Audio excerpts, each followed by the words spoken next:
संतान के रूप में कौन आती है? पूर्व जन्म के कर्मों से ही हमें इस जन्म में माता पिता, भाई बहन, पति पत्नी, प्रेमिका, मित्र शत्रु, सगे संबंधी इत्यादि संसार के जितने भी रिश्ते नाते हैं सब मिलते हैं, क्योंकि इन सब को हमें या तो कुछ देना होता है या इनसे कुछ लेना होता है।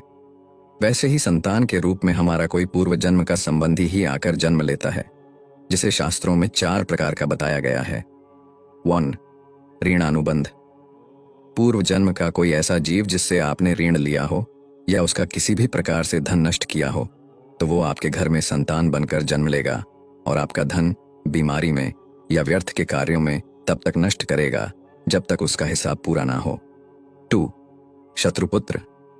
पूर्व जन्म का कोई दुश्मन आपसे बदला लेने के लिए आपके घर में संतान बनकर आएगा और बड़ा होने पर माता पिता से मारपीट, झगड़ा या उन्हें सारी जिंदगी किसी भी प्रकार से सताता ही रहेगा।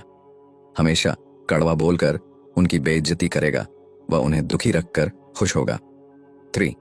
उदासीन पुत्र। इस प्रकार की संतान न तो माता पिता की सेवा करती है और न ही कोई सुख देती है और उनको उनके हाल पर मरने के लिए छोड़ देती है। विवाह होने पर यह माता पिता से अलग हो जाते हैं। 4. सेवक पुत्र। पूर्व जन्म में यदि आपने किसी की खूब सेवा की है तो वह अपनी की हुई सेवा का ऋण उतारने के लिए आपके सेवा करने के लिए पुत्र बनकर आता है। जो बोया है वही तो काटोगे।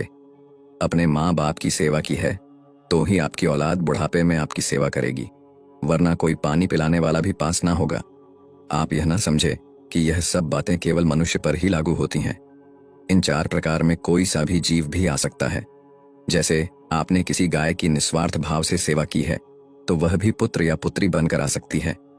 यदि आपने गाय को स्वार्थवश पालकर उसके दूध देना बंद करने के पश्चात उसे घर से निकाल दिया हो तो वह ऋणानुबंध पुत्र या पुत्री बनकर जन्म लेगी। यदि आपने किसी निरपराध जीव को सताया है तो वह आपके जीवन में शत्रु बनकर आएगा। इसीलिए जीवन में कभी किसी का बुरा न करें, क्योंकि प्रकृति का नियम है कि आप जो भी करोगे उसे वह आपको इस जन्म में या अगले जन्म में 100 गुना वापस करके देगी। यदि आपने किसी को 1 रुपया दिया है तो समझो आपके खाते में 100 रुपये जमा हो गए हैं। यदि आपने किसी का 1 रुपया छीना है तो समझो आपकी जमा राशि से 100 रुपये निकल गए। जरा सोचिए, आप कौन सा धन साथ लेकर आए थे और कितना साथ लेकर जाओगे। जो चले गए वो कितना सोना चांदी साथ ले गए। मरने पर जो सोना चांदी धन दौलत बैंक में पड़ा रह गया, समझो वो व्यर्थ ही कमाया।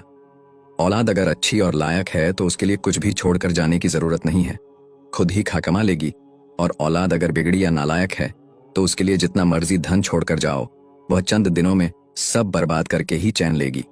मैं, मेरा, तेरा और सारा धन यहीं का यहीं धरा रह जाएगा, कुछ भी साथ नहीं जाएगा। साथ यदि कुछ जाएगा भी तो सिर्फ अच्छे बुरे कर्म ही साथ जाएंगी। इसलिए जितना हो सके नेकी करो, सत्कर्म करो